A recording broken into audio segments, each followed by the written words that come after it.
You say good vibes only. I hear I'm uncomfortable with your feelings because they remind me of my own feelings, which I'm trying to run away from.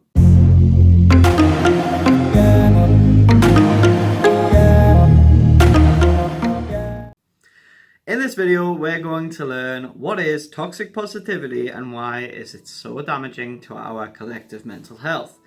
If you support open and honest conversations around mental health, please give this video a like right now, and also if you would leave me a comment, it will help the video reach more people who could benefit from this topic.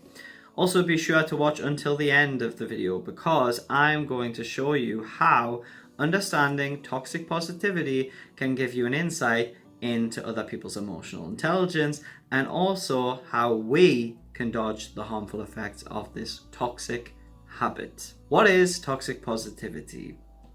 Many people pride themselves on always smiling, staying positive, and glossing over anything perceived to be negative. Many of us have been praised as children for putting our negative emotions to one side, and we learn that certain emotions are deemed acceptable by society and certain emotions are not. And so we begin to edit the way we engage with these emotions. So because of the shame that comes around talking about negative things, many people avoid doing so altogether, meaning that they never experience the release and emotional bonding that can come with falling apart and confiding their unpleasant emotions in another. This is toxic positivity. Society trains us to do this due to extreme discomfort with the sensation of powerlessness that can be felt amidst unpleasant emotions like anger or sadness. So it's important to note that there's nothing wrong with looking on the bright side, but when you insist on being positive to a fault in every situation, it can be extremely damaging to ourselves and others, and it's just plain toxic. If someone tells you they are suffering from abuse and your response is to tell them to be positive, you are most likely causing a lot of harm to another, and this is something that happens many times every single day the world over. It's also worth noting that people usually aren't doing this consciously, as they are likely ignorant of the harm that this habit can cause and is something that society conditions us to do. I myself used to think being positive in all situations was the best way to be when I was a bit younger, so I am in no way passing judgment on other people who do this, but it is important to know why this is so toxic and why it is an inherently negative thing to do. By minimizing other people's struggles or our own, we are invalidating the way we feel. This never works to achieve anything positive, as by glossing over or shutting down emotions, be it our own emotions or that of other people, we are not allowing them to transmute and move through the body to the point where they're completed and no longer need to be felt.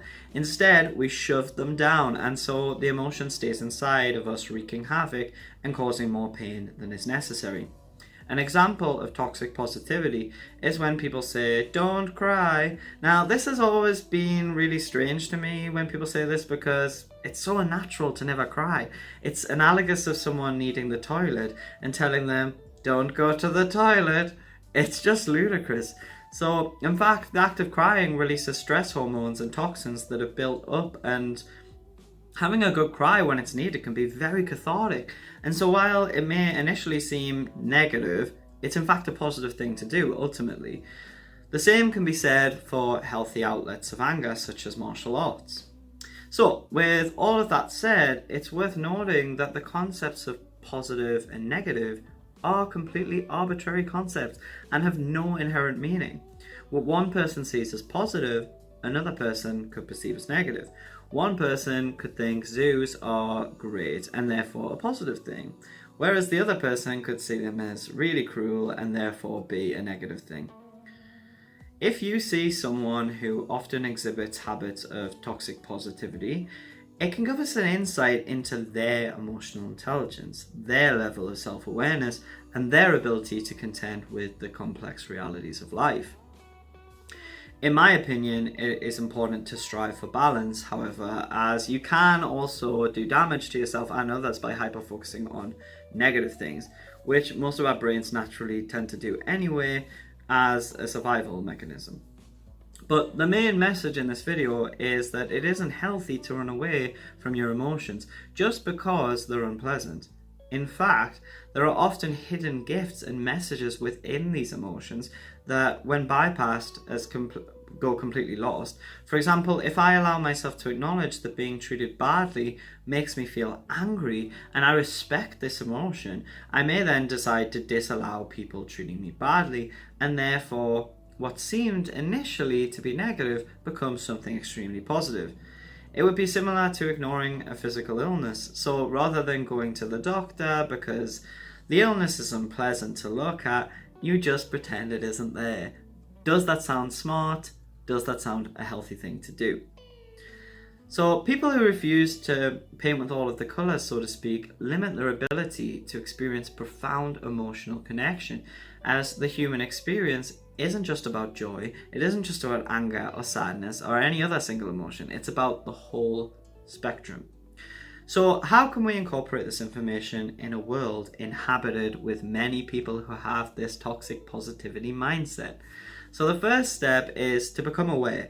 People with a toxic positivity mindset usually aren't conscious of what they're doing, and they also may lack empathy, not because they're necessarily bad people, but because they may not have experienced many hardships and therefore don't understand why someone might not be able to be positive in a given situation. Conversely, the person with a toxic positivity mindset may have suffered many hardships, and their coping strategy that they've developed is to not look at their negative feelings at all.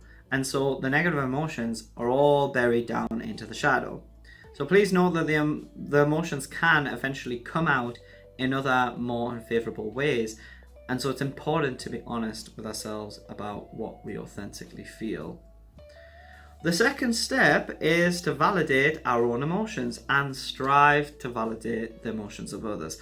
Also, as all emotions are wholly valid, that isn't to say the story around the emotions are accurate in objective reality, but for the given person feeling the emotion, in that moment, their emotion is 100% real, even if you don't like it. And the same applies if it's you feeling the emotion. The final step is to be aware that, as sad as it is, many people are far too scared of what they aren't facing emotionally. And this is why, if you're communicating how you feel with someone and you're being met consistently with a brick wall and perhaps toxic positivity, this speaks far more to where the person you're talking to is at and their level of emotional intelligence and self-awareness than it does about the validity of your emotions. If you speak to people who repeatedly invalidate the way you feel, start speaking to people who are more comfortable with emotional attunement and who are willing to validate your reality, as everyone deserves an authentic listening ear and not just an empty suggestion to stay positive.